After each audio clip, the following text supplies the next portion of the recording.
گرمیوں میں ایک شیر شکار کو نکلا۔ چلچلاتی دھوپ میں تپتی ہوئی زمین پر چلنے سے وہ جلد ہی تک گیا اور ایک بڑے سے سایہ دار گھنے درخت کے نیچے آرام کرنے لیٹ گیا۔ ابھی وہ سویا ہی تھا کہ کچھ چوہے اپنے بلوں سے باہر نکلے اور نادانی سے اس کے پیٹھ پر اچھلنے کودنے لگے۔ اس سے شیر کی آنکھ کھل گئی۔ وہ غرایا اور غصے میں آ کر ایک چوہے کو اپنے پانجے میں دبوچ لیا۔ ابھی وہ اسے مارنے ہی والا تھا کہ چوہے نے نہایت عاجزی سے کہا، اے جنگل کے بادشاہ، مجھ غریب پر رحم کیجیے۔ مجھ جیسے چھوٹے اور کمزور کو مارنے سے آپ کی خاندانی شرافت پر آنچ آئے گی اور سارے جنگل میں بدنامی ہوگی کہ جنگل کے بادشاہ شیر نے ایک چوہے کو مار دیا ہے۔ یہ بات سن کر شیر نے اس پر ترس کھایا اور ڈرتے کانپتے چوہے کو آزاد کر دیا۔ کچھ دن بعد وہی شیر شکار کے لیے جنگل میں نکلا۔ اب بھی شکار کی تلاش میں ادھر ادھر پھر ہی رہا تھا کہ اچانک شکاریوں کے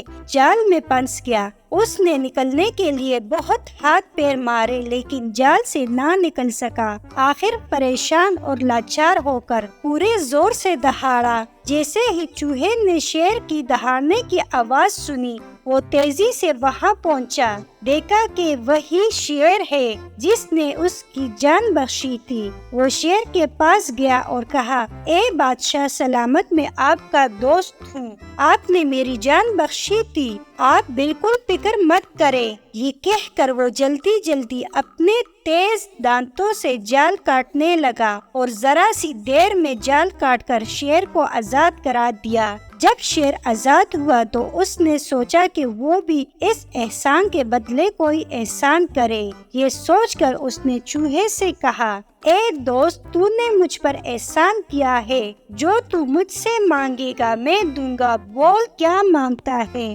چوہا یہ سن کر خوشی کے مارے پھولا نہ سمایا اور بھول گیا کہ وہ اپنے لائق کیا مانگے اور کون سی ایسی خوشی مانگے کہ شیر اسے دے بھی سکے۔ اپنی حیثیت بھول کر اس نے جلدی سے کہا، اے بادشاہ سلامت، اپنی شیرزادی کی شادی مجھ سے کر دیجیے۔ شیر زبان دے چکا تھا، اس نے چوہے کی بات مان لی اور رشتہ قبول کر لیا۔ شادی کے دن نوجوان شیرزادی بن ٹن کر نکلی اور جھومتی جھماتی اٹکلیاں کرتی ہوئی بے فکری سے چلنے لگی۔